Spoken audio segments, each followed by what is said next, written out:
guys. Heck yeah. Stream is live. Stream is live. Can we just continue to work on Jason Statham then? Coming to you live and direct. Studio 6. Or Galleria 6. I think it would be kind of down here, right? Like, what is that accent that he's got? Is it like Cockney? Is it Cockney? It's. I mean, at least that's what he does on TV. I don't know what his real accent is. He might have like an Alabama accent in real life. Probably not. Hi, I'm Jason Statham. We've lost Gorgeous George. We've lost Gorgeous George. Now, I'm interested from this side of the panel that is do the other two panelists have a Jason Statham voice. What? Oh, I saw the Meg last night for the final. Hey, Movie. is it? That's a. I loved would. it. I don't know, Good. man. spent the time and you don't. I wanted. Okay. I wanted that movie to go more off the rails than it did. Yeah, Honestly, yeah. It's just like you have that kind of premise. It's just like, man, come on, don't waste it. Yeah, the premise definitely for me like felt like it would be more of an art piece kind of thing, where it's just like there's gonna be a lot of impressionist kind of Aw, vibes. fail. It's okay. We still love Ever you. since the mustache came in, I've lost coordination. Was that at like 14? 15? This came in when I was 36. Oh, okay, well there you go. I had puberty. I'm a real boy. All right. Well, again, as we are closing in, thank you all the. This is my last panelist. I'm so sorry. Hello, welcome. Oh, you're starting early. Come on. Well, I was just going to do the fancy track read when we talk about fun things, and then I get to or I will actually ask you all to introduce each other. What? I'm giving you a 6. A 6? 5 minutes. Talking to Joe, don't worry. Okay. Oh. We got 2 minutes technically. 6 minutes. 6 minutes. The eye contact works the second time. There you Oh, yeah, sorry. I'm like, hi. go. So, welcome everyone to what will hopefully be a very fun and informative panel. I'm going to do the quick little read for our charities, which I'm excited about. I haven't actually read this yet this year. So our track sponsor this year is Zakat, right? That's how it's pronounced. Zakat. So for over 22 years, they've been empowering lives through disaster relief, food distribution, orphan care, and more. I've actually heard of them through several other groups as well. Their top-notch ratings from Charity Navigator and the BBB, Wise Giving Alliance, means that your contributions are going to make a difference. Yeah, always check your charities that you're donating to through those avenues, Charity Navigator and the Wise Giving Alliance.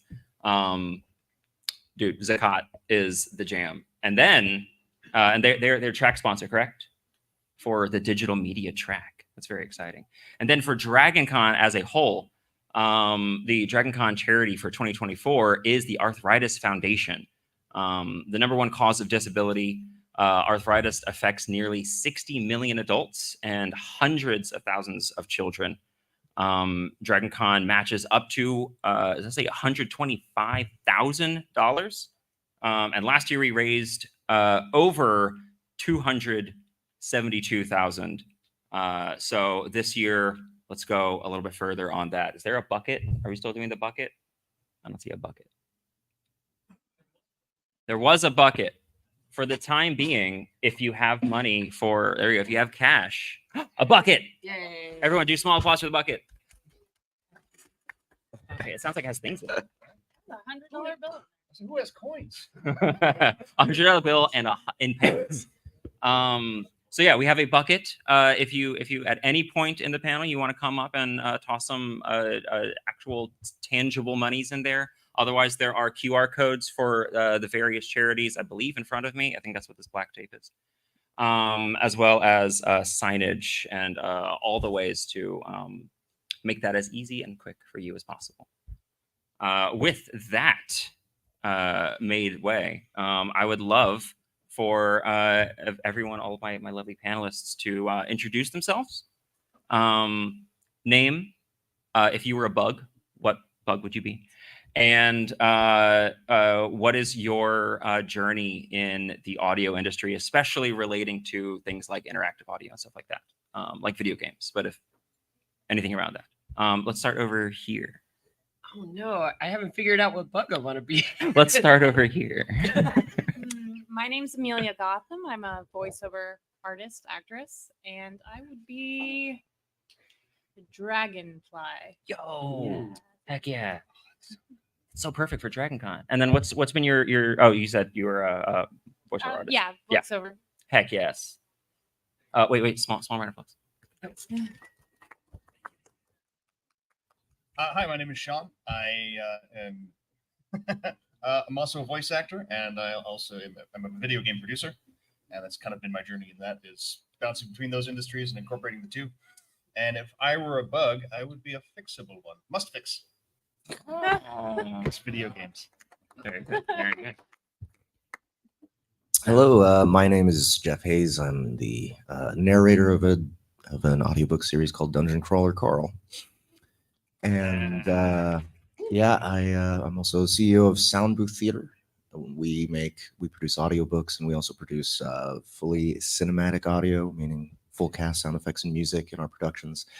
And I guess video game sounds, considering we do so much lit RPG audiobooks, often we're using video game sounds, kind of classic ones, and kind of sticking to that same philosophy of doing sound effects. So the bug I would be, it's probably a June bug. Just because it'd be fun to just like fly in random directions and just bounce off everything and like just get in people's eyes. I got pinged in the head by a June bug while walking out of the game studio recently. So yeah. Are they aggressive or just stupid? I don't know. Yeah, both. Yeah, Yeah. yes. Yes. Me three. And Hi, I'm Allison Carrier, she, her pronouns. I'm a design director in the video game industry. I guess my relationship to it has been being one of the people who gets to direct what those sounds need to sound like and implement them in the game. Let's see what else. Besides the bug question, was that anything else in the intro? Okay. Well, games I've worked on: Star Wars Hunters, Halo Infinite, Transformers Reactivate, The Simpsons Tapped Out. So primarily IPs. And my bug I would probably be is, I think it's called a Luna moth, the one that's like super gorgeous and ephemeral. We get those all over the mountains of Virginia. Oh, Yeah, so lucky. it's always very spooky when you find like just the wings on the ground. Do you collect them? I would if I didn't want to. I just let the ants eat them. I'm like, Yeah, that's your meal. You earned that. My name is Gabriel Perez. I am an audio engineer, sound designer for Big Top Game Studios. We are working on a VR RPG, the likes of like Oblivion, Skyrim kind of vibe.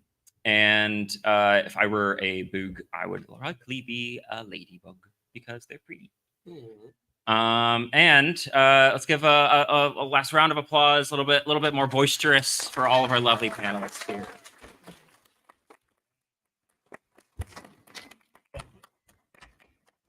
Heck yeah! So some of the things that go into the realm of audio in game design or interactive audio, and those kinds of things, especially like audio used to enhance experience, which I think is sort of my tie-in with your awesome work. There's sort of like three main avenues, and that's sort of where I'm going to try and lead us through as a journey today, with the vocals and voices, the sound effects and things that you'll hear that sort of root you in this specific setting, and then music and music curation and things like that. And that's sort of the journey that we're going to go on. We're definitely going to have a spot for Q&A at the end. I would love that. I'm going to try to keep us. Can I get like a 15? And we're at, or can I get a 30 when we're at 30? Heck yeah. So yeah, I will start with sort of bouncing it around to my panelists. What sort of work as far as like recording voices, curating voices, performing voices, and implementing voices? Like what things have been notable as far as like your journey with that, especially, and again, like this is the step away from just like recording a podcast into something a little more elevated. We can start over here. Yeah. Go ahead. Oh no, I saw you take the breath. Like, oh, she's ready. So I'm sorry. It was kind of like, what's it like a kind of a critical moment when Yes. you've found a voice? Yeah, like sort of the journey as I have experienced is sort of like trying to find the voice, recording the voice, implementing the voice. Those are sort of the 3 steps. It can probably get more nuanced than that. But what are the like the unique parts of that you've experienced, especially as someone who is both doing the voices and implementing the voices? Right. Yeah. Well, I've been on both sides. I do less of finding the voices and casting now. Okay. So for that, I have found, and feel free to contradict me or say maybe, that as a voice actor, you generally have to have like a little stable of characters that you have, and after a while, you kind of develop like, oh, okay, no, like if I see a picture of a character or I get a description or a read, I'm like, okay, it's gonna be my pirate, or it's gonna be a little bit like this one character I have. And then it always changes because once you get through an audition, you get direction. They're like, hey, yeah, could you do that? But could you make him more nasally or older? Or he's actually a good guy. So could you make him sound less evil? I'm like, which one does that mean? So the process of going from one to the other, I think is still the most fun part, because you get to turn one of your archetypes into an actual character that is unique to the project you're working on. And oh yeah, to me that is one of the interesting, unique parts of being an actor. Yeah, I've always loved that journey of going from like the idea in your head to the like as it goes through the process into reality.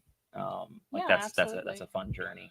And emotion definitely affects the voice, right? Yeah. So depending on the details of the character, I mean, I know as a woman, when I want to get something, I try to be unassuming, so my voice goes up, right? Like I'm trying, as opposed to somebody who might be more confident, it's lower. You are accentuating the Mhm. consonants. So the details of the character can definitely determine the range, the tonality, and the nuances involved in the voice that you create. Yeah, I love that you brought up like the tone and how you end sentences. I Mhm. actually had a journey recently with a voice talent that I had doing a character. The character herself is a very confident, kind of intense woman, Mm. and the voice actor, this was like one of her first things doing in voice acting, and so she kept ending her sentences going upwards in a more lofty kind of thing. And I'm like, these are really good takes, but I need you to like be a little pissed off at me, like talk like you're angry at me, but also sexy. Like I don't know how to type of thing. So it was You like Dommy mommies, huh? for this character, yes. This character very much. Yeah. So like, but that like capturing that emotion, that inflection can really be like a very nuanced experience. Do you have anything to add? Yeah. Especially with all your audiobooks. Yeah, that's the thing is doing audiobooks. It's pretty automatic now. Just falling into characters. Like you'd said, I have a troupe of actors in my head, and I pick who's the right one for the job at the moment. There's a lot of visualization involved, especially when dealing with audiobooks. You're just like going through scene after scene after scene very quickly. You just have to kind of picture the environment, picture everything about the situation and the characters, and let that inform what's coming out of your mouth. I don't think about it so much anymore. It's very instinctive, but now I'm doing a lot more directing. of other actors for our cinematics, for our other, multicast audiobooks. And I find that to be something I'm still really getting used to. I don't know, I've probably been doing it for 5 years, but there's always more to learn. And it's something that's, I think, harder to develop because it's a collaboration. And for each actor that you work with, you have to figure out where the right creativity / comfort zone is, where you're making them feel confident in what they're doing, as well as helping guide them in the direction that I want them to go.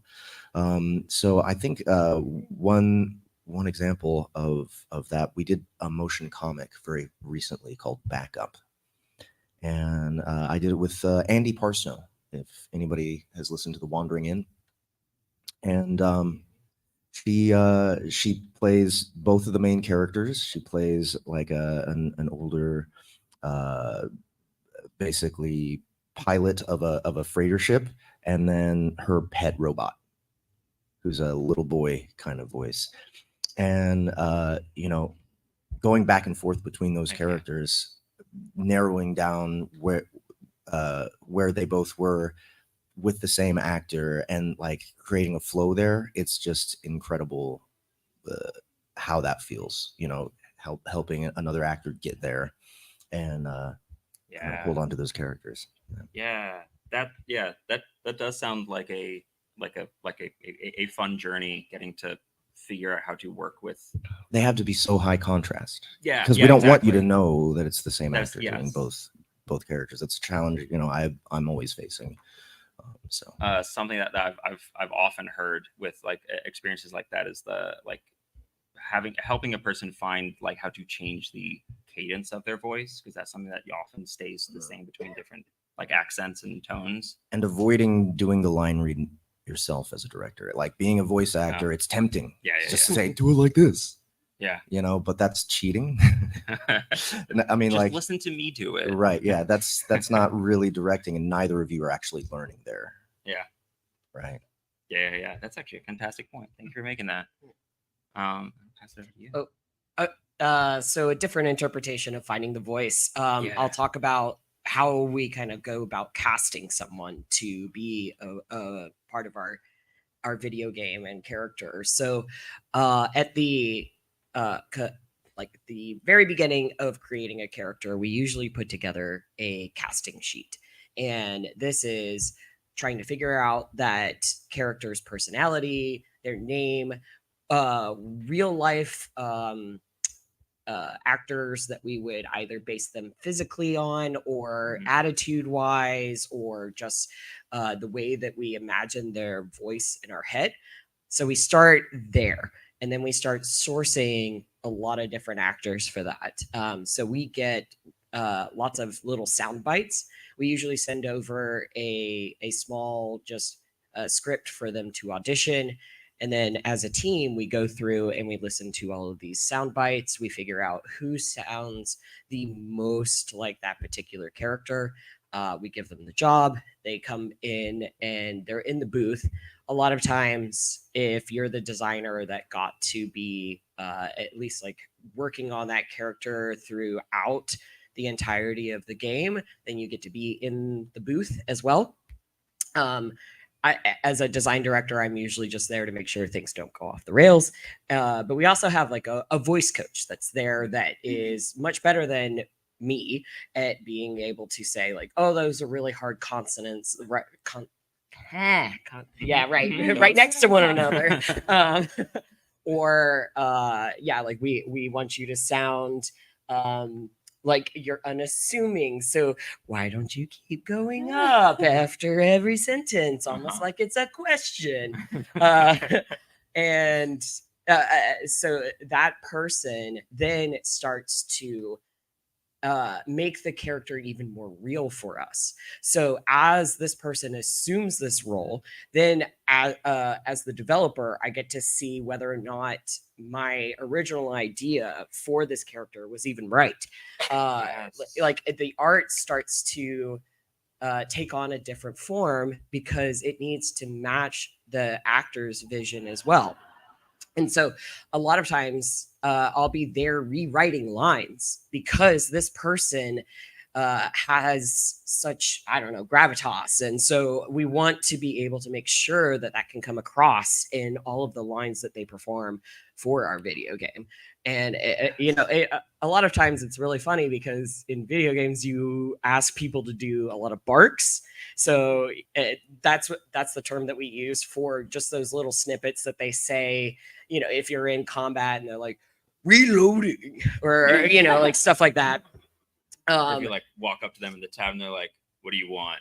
and nothing else. Like there's no actual interaction type of thing. Like, is that supposed to be dismissive? Yeah. Or just Get away from me, bub. so many Why is my brain grunts. The amount of grunts I've heard in my life is astronomical. Like I sorry, it's such a tangent. Yeah. I worked on a Warhammer game, and we have orcs, and there was a person in there for 3 hours just being like, "Who, move." Owie. And I, at one point I was like, I don't know how to ask for something different anymore. Like, you are an orc. I fully believe it. But like, those are the really fun moments. Well, for me, I love working with the voice actors because like I said, I get to see something that I started creating, and other people get to take it and run with it. And that's what's so fun about being in a creative field, is the collaboration that comes with it, that the art is formed by everyone. Yeah. That makes me think of one of my favorite. I had a sculptor friend in college, and I know someone else said this quote first, but she told it to me, and it's that process saves us from the hubris of our intentions. Kind of thing. Ooh. And I was like, because like exactly that experience. I had I had a very specific script written, and our villain character and our voice actor came in, absolutely crushed all of these lines so much that I was like, oh no, a couple of these lines sound boring now. I need to rewrite them. Oh, absolutely. Yeah, I was like, I need to completely, because like now the character has, like you were saying, the character has like crystallized into something much more than what I thought. And then I'm realizing, oh, they actually super wouldn't care about this thing. This makes them seem much smaller and all this other stuff, to completely rewrite a whole chunk of it. And so I'm talking to the voice actor. I'm like, would you be okay to come back pretty quickly and redo these lines? Because you kind of recreated this character in a really cool way. Fortunately, they were like, yeah, absolutely, let's do that. And then they come and scream into my microphone some more. We had to do that for Zelda, but Oh, for yeah? a very different reason. Oh, okay. It was because the Japanese did not translate it into English, did not fit the lip flaps of the character. Oh no. Yes. So the Yeah, scriptwriter had to be in the room to kind of rewrite it in English so that it kind of was the same Yeah, meaning in Japanese, but fit the mouth. yeah. Yeah. And I've heard from some other like I am hiring them as an orc. yeah. I've heard from some other wildebeests about like that journey of like especially translating culturally things too, Yeah. because like there's a lot of times where a sentence in Japanese will have like colloquialisms that like might translate, but they might translate in like a super not okay way. And again, it's just like what is politically correct from one country to another.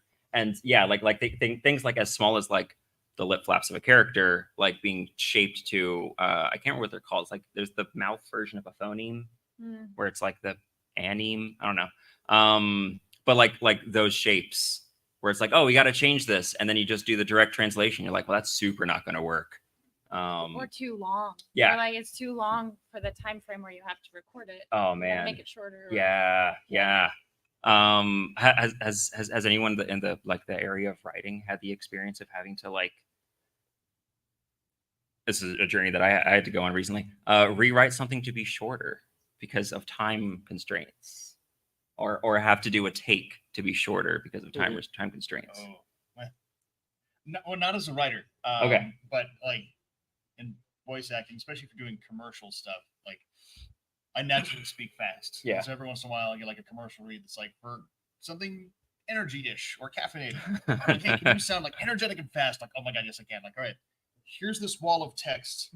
It's a 20-second read, and you're like, oh. Oh, and you want it fast. It's like twist. Okay. But and I because of that, the video game company I work for, I often do like company-wide presentations, like basic B2B stuff. yeah. And then like, hey, you have 5 minutes. Here's 2 pages of text, like dense. Go for about it. like everything that's going on in the company. You're charismatic. You do it. Yep. Okay. Yeah. It's like the side effects on a pharmaceutical commercial. Oh, Maybe man. that's so bad. That's exactly what I go Yeah. for. Awesome. You're like, wow, all right. Made cause depression, death, and extra limbs. Yeah. I kind of hope for some of those that there's like a read bar behind you that everyone else can like follow along. Oh yeah, okay, that's what he said. Right. I always love doing that. I don't know if anyone else listens to like fast rap, but that's always the journey when you're listening. You're like, wait, I caught most of those words. Mm. Let me watch the lyrics, and you're like, all right, we're going down this page fast. Well, heck yeah, I appreciate all that insight.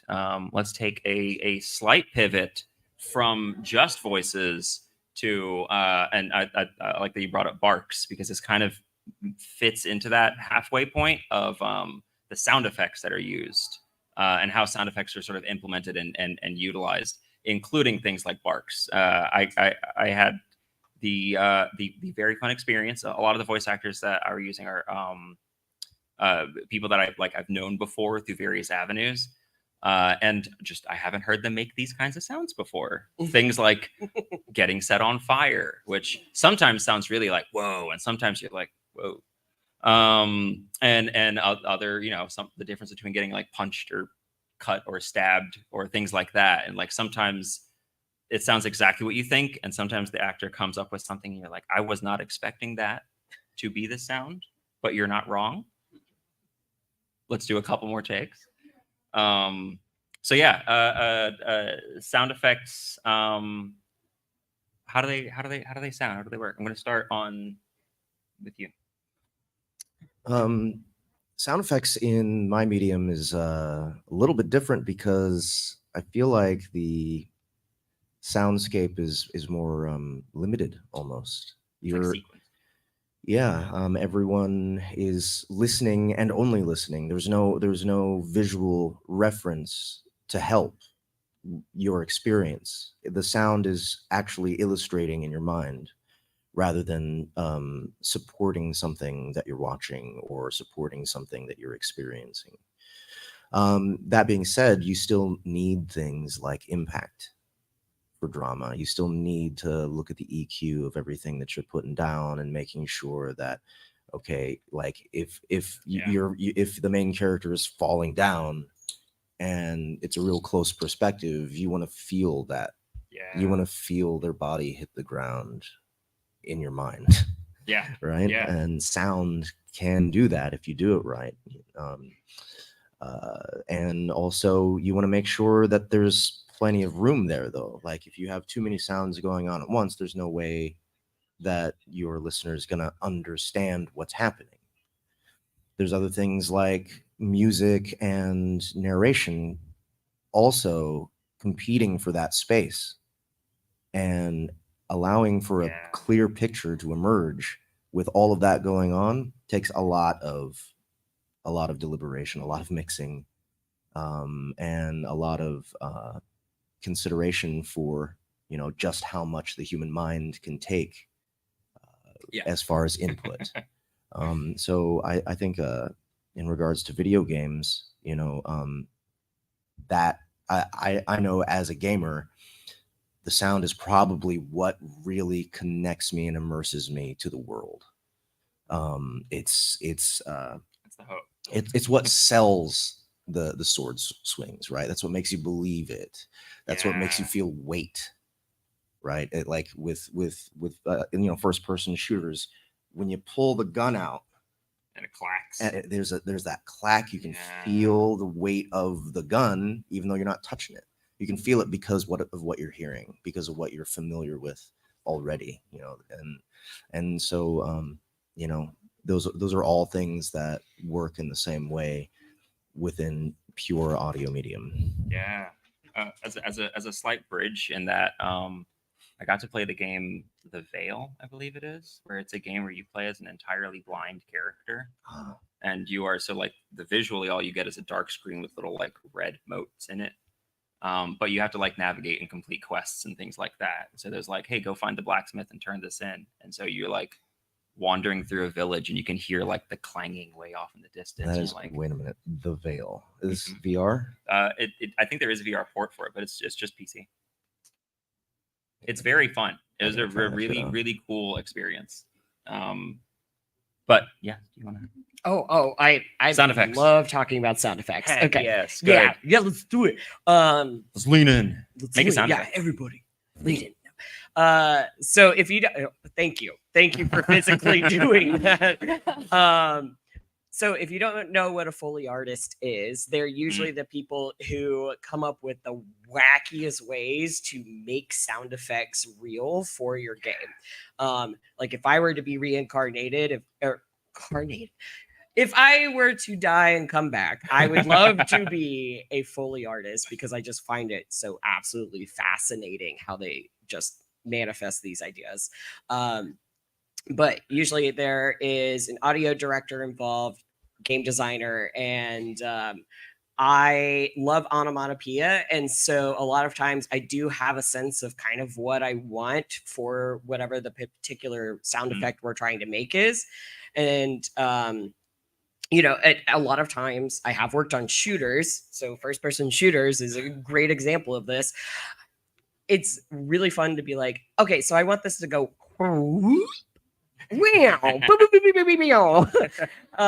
like the Halo sounds are very different than say like the Division sounds, because one is doing real life guns and then one has sci-fi guns, and so you get to sit there and figure out thematically whether or not those things all fit within the soundscape that you need to be creating.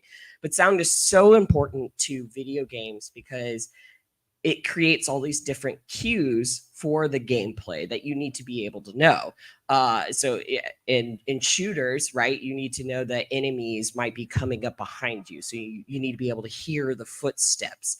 You need to be able to understand that if your squad mate is being killed, that you might want to turn around and go try to resurrect them. It also is such a huge thing for accessibility. Video games are for everyone, and the more that we can do to actually open up that avenue to allow people to experience this video game, I you know, like the better the industry gets, I think. So we will create tons and tons and tons of sound effects that you may not even notice. It's usually thousands in one singular game that we are doing, and every single one has to be hand tuned, like equalized, like you said, EQ.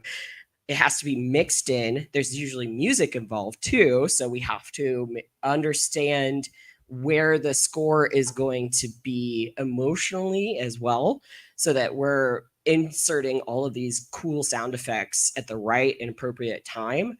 But then also we have to make sure that they're not repeating for everybody else online. Right now, my game is in pre-pro, and we just put the horse mount in. And when we were playtesting, imagine 40 developers in online space, and all you can hear are horse hooves for everything. Even if you're not on a horse, if you are drawing your sword and you hear clack clack clack clack clack clack clack clack clack clack clack clack clack, and then you hear another clack clack clack clack clack clack clack clack. Yeah. So there was a Just very test audio kind of thing. It- Like, it- make sure the triggers are working. no. Oh, It wasn't even that. Oh, no. It's just the person who implemented it was slightly more junior and didn't realize that everybody would be hearing that sound in perpetual like I love motion.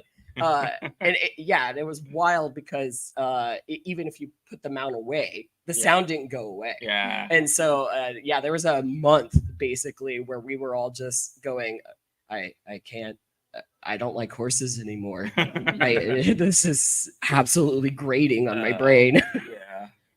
Oh man, that's a fun journey. Really quick, I want to. So you both brought up the thing of like equalizing and making sure that things fit in the mix. When you're designing something that has multiple kinds of sound effects and potentially dialogue triggering at the same time, like making sure that they can fit on a frequency spectrum together is like that's bonkers important, because it can really muddy the mix very quickly. If you're like, all right, so when the weapon hits, you're going to hear the person scream in agony, the weapon's going to hit, the armor's going to clank, and your character's going to like grunt from the throwing their arm kind of thing. You're like, okay, well, that's at least 4 sound effects all happening at the same time. They hopefully aren't all bassy, but they might be.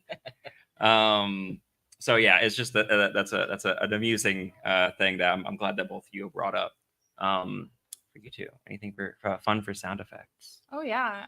So I loved working on Final Fantasy and I loved working on Zelda, but the most cathartic acting experience, hands down, Oh my gosh. was at being the female player character for Let It Die. Oh heck yeah. Which was 4 to 8 hours of me in a booth dying in every way, shape, or form. And it's like yeah. and it's like fall off a cliff, fall off a short cliff, fall off a long cliff, get stabbed for a long time. Like, so it's like the same death you're doing 5 times, but they're all different lengths. Yeah. And screaming at the top. Oh my gosh, it was amazing. I appreciate that. And the one thing that I learned from like my mentor / director in Zelda was, when you're doing that kind of work as an actor, don't be here in the mic. You want to, if you're getting hit, you're getting hit. If you're attacking, you're attack. Like, you want to be physical and use as much space as possible. And know your distance from the mic to kind of get that going as with the length and falling. Yeah. I mean, I learned a lot from that game doing that, and also how to be sustainable with screaming and dying and attacking. Oh man, yes. As an actor, you have to, take care of your instrument and learn how to keep it healthy so that you can do that for 4 to 8 hours of the day. Yeah. Or at minimum, so that you can come home afterwards and not be croaking for the rest of the week. Yeah. That's very important insight for anybody looking to get into voice acting. Find a sustainable voice. That's actually a conversation I've had with a lot of people who get into like tabletop role-playing games and like the recording those, because they're like, I'm gonna do this character voice, and I'm like, well, please don't, not for 2 hours. Yeah, because you will very quickly revert back to your normal voice. Yeah, I love that. I didn't know that you did that voice. That's fantastic. Thank and you. all those deaths. So fun. I'd slightly look forward to killing you less. Now that I've met you, or letting you die rather. So one of the things I learned going into that, I got my BA in theater, and I was in choirs to sing, and I was in a magical group at a Renaissance fair, which meant I did 4 to 6 shows a day, singing a cappella with no microphone to an audience that went back like 3 times further than this, and I had to project. So just posture and like not squeezing as much, getting as much sound as I could with as a relaxed throat and palate as possible has saved me doing vocal efforts. Yeah. Because you can easily just trash your voice, but then you're like, wait, I have to do this for another 9 weeks. Yeah. There's no way I'm going to last this long. So that has been insanely helpful with doing stressful efforts and being able to get through even a 4-hour session, which can be a ton of stress on your voice. But Have thinking you done about the Alexander technique by chance? no. Oh, okay. We'll talk later. But so in thinking about that, what I was gonna, before you mentioned that, breathing was like the thing that I was thinking about the most. Oh yes. For my day job, I'm a producer at King's Isle, so I help make Wizard 101, Part 101. And I've endeared myself to the sound department. I get to do voices, but they also needed a line editor because we were getting ready for our next update. Yeah. We're down an audio engineer. I said, hey, I've been doing voice and audio for almost 20 years at this point. I'll help you out. So I've been editing 8 to 9 hours a day. And one of the things that they prepped me on their process was cutting normal editing, but like cutting out all the breaths. And just to me, like how much as an actor, the breath informs the character. Like how, when are you breathing? How much are you breathing? The sort of the moment before you read the line, like, were they just running? Are they scared? Are they super happy? And I like, it was killing me on one side to be cutting out these breaths. Cause like, no, these breaths are so important. Because they inform what the character is doing, even though it's not a line and it's not quite a sound effect, but it is. And finally I emailed one of the senior editors and said, look, like I've been doing everything you told me, everything that you asked, but there's these 3 characters that their breaths are so important to what they're doing. Is it okay that I leave them in? And I was like, oh God, I hope I didn't screw up. Like, trying to be nice to these guys. I'm trying to help them out. I got an email like, oh yeah, no, that totally makes sense. Yes. Validation. So yeah. When one department thumbs up the other department, you're like, yay, we're communicating. And this is me, like, I'm at a senior level technically above them, except for doing this work in which I'm at the bottom of the barrel. But yeah, so I mean, so breaths are super important. That is the TLDR. Yeah. I mean, the whole idea of like a bark in combat, if a person's saying something while they're in theory doing something physically active, they're not going to just give you a clean like, I'm going to kill you. It's going to be like, I'm going to kill you kind of thing. Like you want to have that breath, that like leaning in kind of thing. Proximity too. Like, are you yelling at someone over there? Yeah. I'm gonna kill you. Thank you. Like Exactly. deliveries. Yeah. That's good coffee. Sorry. Stop threatening each other. Yeah, I love that. All of those little aspects. I've been working a lot with meta sounds, which is, if anybody uses the Unreal Engine, it's this sort of like Unreal Engine's audio programming tool. It's very kooky and fun. It's very new technology, so there's like not a lot of tutorials for it. So I'm sort of like learning things as I go. But yeah, some of the things, like the decisions that I have to make is like, all right, do I want these lines to have breaths with them, or do I make like a breath meta sound type of thing to like link, like how granular do I have to make this? Will that sound terrible? Let's test it. Oh, it sounds terrible. Let's not do that again. Kind of thing. Oh man, an iterative design in I think all of our fields can be really fun and very disheartening sometimes. Where you're like, oh man, I spent like 4 hours on this. It's gonna be great. And they're like, one of two things. And actually, I'd love to hear anybody else have this experience. Either A, it doesn't work, or B, another department is like, hey, that's not gonna work. All the time. Oh yeah. Yeah. I mean, like, I've definitely have asked for things that as soon as we hear them, they're awful, and we have to junk them. And either the audio director will come and tell me that, or it's sometimes a QA person, so a quality assurance person. They're the ones testing out a lot of the games and doing the same thing over and over and over. So they have a very different viewpoint and perspective of what I've created. Yeah. So when they come and tell me like, this line is awful, this person sounds so dumb when they deliver it, or again, I'm hearing horse hooves all the time. Yeah. Like, I can't deal with this. And I have made, even if it's that late in the process, like we have gone back and iterated on that just because of that particular piece of feedback. Because if someone in the QA department feels that way, one of you players probably will feel that way. Yeah. And I would never want to make your experience lesser when I can do a quick tweak. Yeah. We love our QA testers. Very, very quick snaps for QA testers. Yeah. They don't get celebrated enough. Not at all. Or paid enough. Yeah. I'm very excited to be there were several moments in the journey of Heartlands Arena that were just like, And once we get to the point where we get to do QA testers, we're gonna pay them. And I'm like, yay, we get to do the thing. What a novel idea. I know, right? It's like that bit in Guardians where he's like, didn't let them eat you. I'm like, that's a baseline. Of course, that's not a good thing you did. That's just a standard. You should just pay them.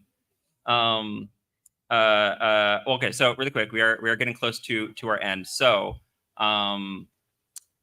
what is something that everyone, as far as music, just something very, very quick, that surprised you through all of your many or few years in audio? I'll start over here. In what way? Well, implementation of music, use of music, recording, that kind of thing. How music helps support. And very okay if nobody has an answer to that. Well, I just, I studied musical theater, so all Oh, the heck musical yeah. stuff for me was on stage. Yeah, Everything in the booth, I don't think I've even sang as a character. not yet. Not yet, but yes, it's all music in my Yeah, voiceover field. I don't think I've ever. Oh. encountered it. that's exciting for that to happen in the future, though. Yeah, we'll see. Especially if you have a background in musical theater. I feel like that should be a shoe in. Huh. You also have What- musical theater what- experience. Now that you mention it, for specifically voice acting, I don't think I've ever been asked to sing. What is Yeah. happening? I mean, I sang in theater. I sang at fairs. I've sang in so many things, just not specifically voiceover. Oh my But gosh. I will say, gosh, early on when I was like still getting my undergrad in theater, a non-musical show, the director decided it wouldn't be interesting as my character went down into insanity if I started singing Yellow Submarine. And I was surprised at how much those lyrics informed the level of insanity I was having. Yeah. Nice. And I think a good number of And Beatles it- songs do that. but that's it. It's even if you're working on something that's not musical, and music can inform or be a reference for what's happening to your character. And it's really, I know I personally get stuck in a delivery cadence. That's just like my natural speaking tones, and just having even a song that you can reference that's like not just da da da da da da, da like my voice is going is da da da da da da Yeah. can menace a different voice out of you. Yeah. Like there's musicality in the way that we speak. Oh yes, Right. absolutely. Yes. Yeah. Very well said. So if either of you have something really quick to add to that, Sure. but I want to quickly pivot to Q&A, so we have some time for that. Yeah, music is my foundation. I was a musician before I did any voice acting. I think that that's why I'm good at what I do, because I care about sound before anything else, and so I think that informs my performance all the time.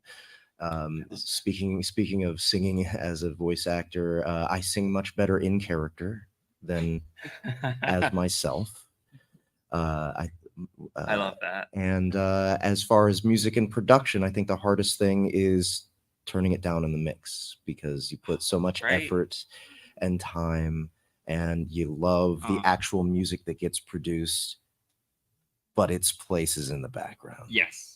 And so it kind of breaks Yeah. my heart a bit to turn it down and put it underneath when I'm like wanting to listen to that, but it doesn't serve the product to do that. That's what soundtracks are for. Because then someone could be like, wait, that song sounded dope. I want more of it. And then you support the artists that made the songs. Yeah, I mean, music is instrumental to yes, I'm that kind of person.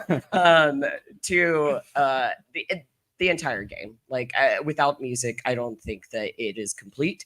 But I will try to make this quick. Okay. But on Star Wars Hunters, we got to work with a conductor who composed a song for us that sounded a lot like John Williams, right? And then we had to hire an Austrian symphonic orchestra to come in and play it. And while most of us didn't get to be there, like on site, they set up a whole bunch of video cameras just all around the room so that all of the developers could watch them Aw. rehearse and practice and then play our theme song. And I'm getting chills just telling Yeah. this story. Like, it was such an aesthetic experience that tears were just falling down my. I am getting to be a part of the Star Wars universe, and this is cementing it because it does sound so Star Warsy. Like, how am I gonna top this experience? Like, I music, love that. yeah, music would. If that didn't exist, I wouldn't be able to probably tell you anything interesting about that Star Wars game that I worked on, because that was the pinnacle for me. That was my highlight. I'm so glad that you got to have that experience. That's Well, really thank freaking you. fun. Yeah. That sounds so like wholesome. Also, I'm glad that they let you all be able to see it happen. Because I mean, I'm sure anybody who's been to a live performance from like an orchestra, it's a very different thing than just like listening to it. That's really cool. So we're gonna open up to if anybody has any questions. We do have a microphone here in the middle, so that your voice can show up on the stream. Your face will not. You're okay. So their face will show up on screen. Never mind, I lied. But yeah, feel free to line up behind the microphone if you're able to. If you would rather have a microphone brought to you, you could raise your hand. Heck, yeah, please, feel free to begin. Look out for clip. So I am a game developer, indie game dev for 12 years. I wear a lot of hats. I have ADHD, so I just do everything. I do the writing, sound design, all that fun stuff. And I came across a really interesting problem that I've never had before. I was recording for a tutorial, just like, hey, look here and now do this. And I recorded these lines, and I was like halfway through the tutorial, and I was tired. I went to bed, woke up the next day, went back to record the remaining lines, and it was a completely different person. I was like, who is this? So any feedback on like how to become that? Like, do you have problems like that getting into that character? Does your voice change throughout the day? Do you have to do certain exercises to get to that same voice? Who would like to take that? Again, Sure. So I did three games of the same character, Mifa and Zelda, which were years apart from each other. So you forget the voice, you do other things, and then you come back to it. Yeah. But they had recorded. They played my recording from my previous takes quite a bit. Like, I went over it as much as they allowed me to beforehand, of listening to myself and practicing along with myself, and even recording myself again to see if it matched. Because her voice was much higher than mine. It's a British accent. It's very different. So yeah, getting that tonality back was listening and repeating to what I did before until I got it. I don't know if that helps you at all. Yeah. Do you have a quick? for sure. This goes back to visualization. If I have a strong image of the character in my mind Ooh, that I yeah. can always return to, it's like an anchor. A lot of characters, a lot of voice actors will also use key phrases Yes. for characters, even Key for just phrases. accents. You can have a key phrase that will get you back in there, that will make everything click Yeah. in your mind to where, oh, now I'm in gear. Yeah. Right. Yeah. For reference, a key phrase is like a word or phrase that you always say it at the beginning of getting into a character, kind of thing. Like I have a Westerner character that I just say well in a sort of drawl. It's like, well, howdy everybody, kind of thing. But that is the key phrase. I will always start with that because then that immediately puts like my mouth into the right shape, kind of thing. So hopefully that was helpful. Hi. So Wow. there was some discussion about doing a lot of Foley and creating new sound effects now. And Yeah. one thing I remember is how in the original Doom from 1993, for example, like 95% of the sound effects were actually just ripped straight from a sound effects library. And I'm wondering how much of that is still used, because it seems like a lot of it now seems to be like original sound effects, but I don't know which percentage of that would be like, not new. I don't know. Sorry. No, that's fair. That's a really good question. A lot has changed in Um, 30 years. I would say, and feel free to correct me, anyone else that knows differently. It's a very case by case thing because I have worked on some games that the entire like indie group, almost every single sound effect came from a sound effect pack, and then I've worked on other ones where they're like, well, the sound of a box hitting the ground is going to be the sound of a box hitting the ground, so just that sound. I'll buy that sound effect pack. But we really need something really special for these things. So we're going to record these things. And then I'm certain that there are some games that they're like, nope, everything has to be brand new. So I think it is a pretty even mix, especially with how many games there are these days. But people still use sound libraries. I sold one. I use Pro Sound Effects. Yeah, Pro Sound Effects is great. It's amazing, but like hearing a sound effect I've heard somewhere else in a production, Yeah. drives me batshit insane. Yeah. I cannot handle that. It's look, association is how our brains work. Yeah. Like I hear those Doom sound effects in so many TV shows and movies. Right. And when it happens, I'm like, I just completely out of the experience. Now I'm back in 1993 playing Doom. Yeah. Instead of like whatever it is they want me to Instead experience. of watching Game of Thrones. Yeah. That's funny. It always makes me think of like the Wilhelm scream. Yeah. Those kinds of things. Oh. Yeah, like those specific like meme sounds. It's funny if you want to use it for a laugh. Yeah. But like to actually for real use The it. number of movies that have used it for a laugh, unfortunately, is slightly smaller than the number of movies that have tried to hide it in a mix for like legitimate drama. And every time you hear it, you're like, oh, hold on. Yeah. That's funny though.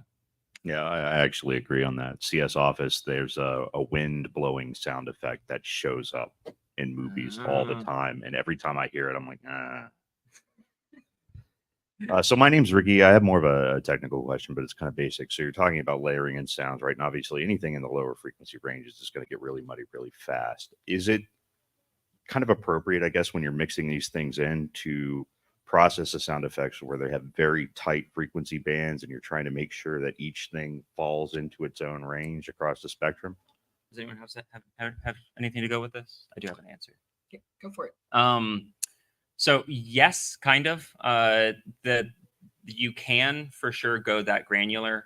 Things that I've used before are sort of like side chains, compressor gates, and things like that. So like if this sound effects happens, it will take precedence over this one, and this one will take the frequency spectrum while you only hear a sliver of this one, kind of thing. But it's usually better to just try and like juggle when certain sound effects will trigger and try and make it so that they won't trigger as on top of each other as possible. Ducking. Yes. Yeah.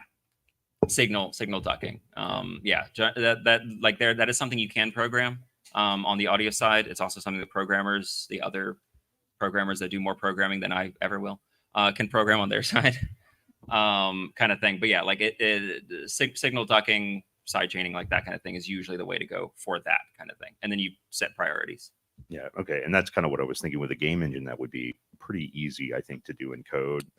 Tedious to do as the artist, right? Coming up with it. Yes. To create the engine for it. Yes. But with anything else like audiobooks or doing any kind of traditional recording media, that would be hand done. Yes. Working on a podcast or audiobooks is for sure is tricky and tedious. Hello, Clippy. So like when you have like we help you this time? Yeah. So when you have like a variety of like, or when you have like the same sound effect playing like multiple times, whether it be like a sword slash, like a punch or something like that, you need that like same sound effect. How would you change that sound to make it sound different, to have it happen over and over again? Heck yeah. I mean, it's been a while since I've done sound effects, but pitch modulation, and hopefully you get a couple different sword sounds. In meta sounds, in again in Unreal, there's a very simple. And I know a lot of other Wise has this and Fmod. There's a very simple like things you can attach to it where you have like here's 5 sounds and they will pitch modulate down like 5 notes or up 5 notes randomly, and then you can set it to like you know, if it's a large weapon, it will always pick the lower pitches. If it's a small weapon, it'll always pick the higher pitches. But then you're able to get that variation kind of thing. And then you can also like vary things like the intensity, the amplitude, and stuff like that.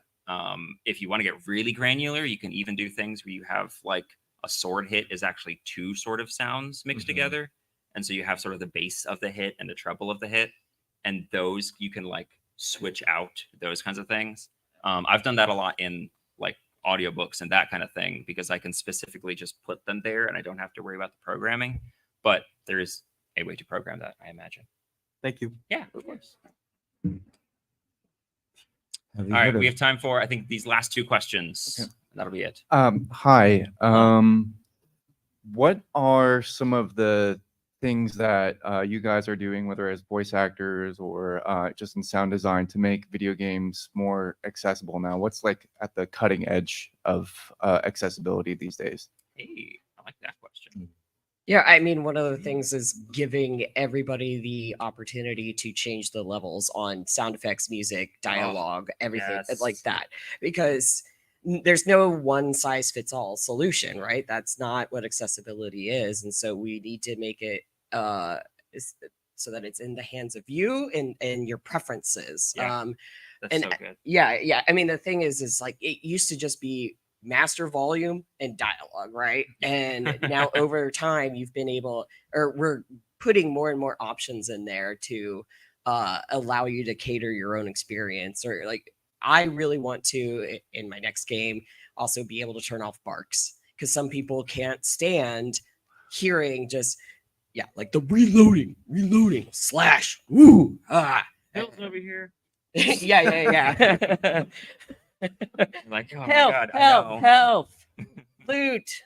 So, that's another thing that I think, the industry needs to be moving towards to just make sure that these are all in features that are in every single game. Yeah.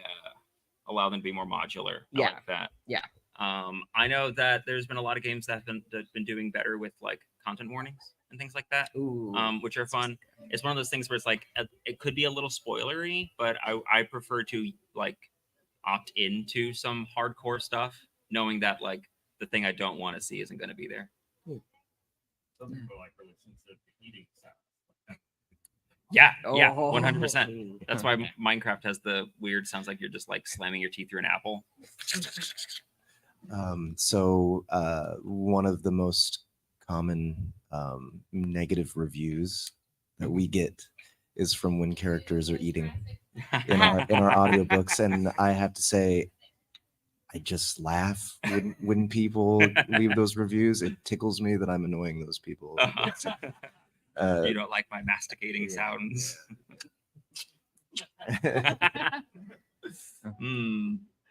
Eating like an apple on a microphone is honestly, again, to most people is an infuriating sound when it's like in your ear. But that helps you with the saliva is Yes. to have a green apple. Yeah. So a lot of us are eating Yeah. apples in the booth to keep the saliva going. Yeah, that's actually Yeah. an excellent point. I got these Funny. rubber jaw exercise things that I use now for eating. Yeah. That way I can just keep it in the booth. We'll sanitize it. Right. Okay, Awesome. last All right, question. yeah. Thank you so much. Thank you. I know that immersion is incredibly important for video games. Audio makes the immersion happen in so many ways.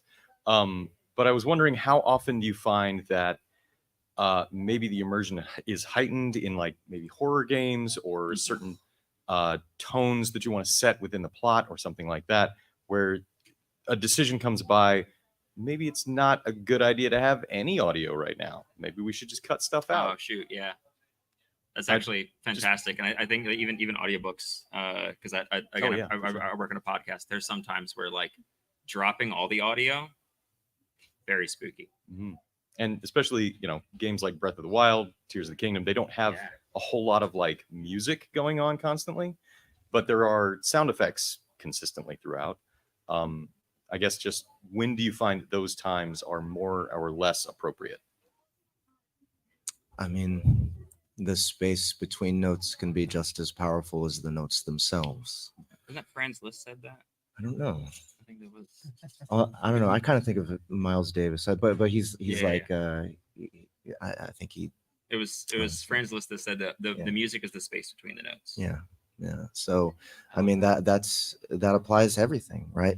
Like when you suck the sound out of a room, especially if it was loud at first, you create that vacuum. And that happens in their heart too, for sure. Yeah, I think it has to match the narrative.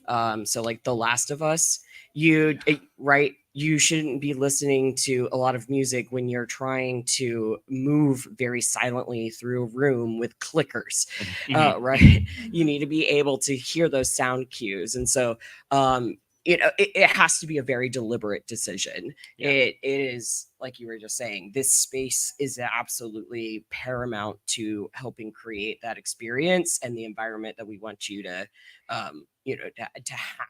So like it is a very much a deliberate creative decision. Yeah. Thank you for that question. Thank you.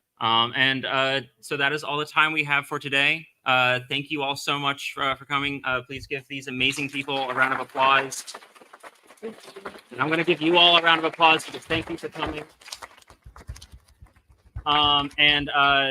Really quick, lightning round. If you could just say who you are and where people can find your work. Super fast. Okay, I'm Amelia Gotham. I'm a voice actress, and you can find me on Instagram, _GothamGirl, or on Twitter, Gotham_Amelia. Heck yeah. My name is Sean. I'm a video game producer and voice actor, and you can find me online everywhere as male_NPC. Heck yeah.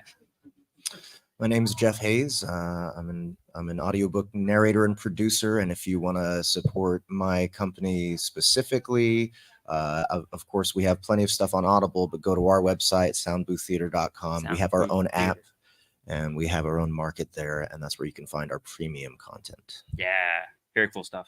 Yeah, I'm Allison Carrier. So if you've played Halo Infinite or Star Wars Hunters or Transformers, you've already played my work. So hi, thank you. Yeah. Thank you and for I'm paying Gabriel for me. Perez. Thank you for coming. Yeah, and unfortunately, I don't really do a lot of social media. So if you do want to get in contact with me, yeah. email is the best way, and it's just my Hey, name, allison.carrier@gmail.com. I am a 1L Allison.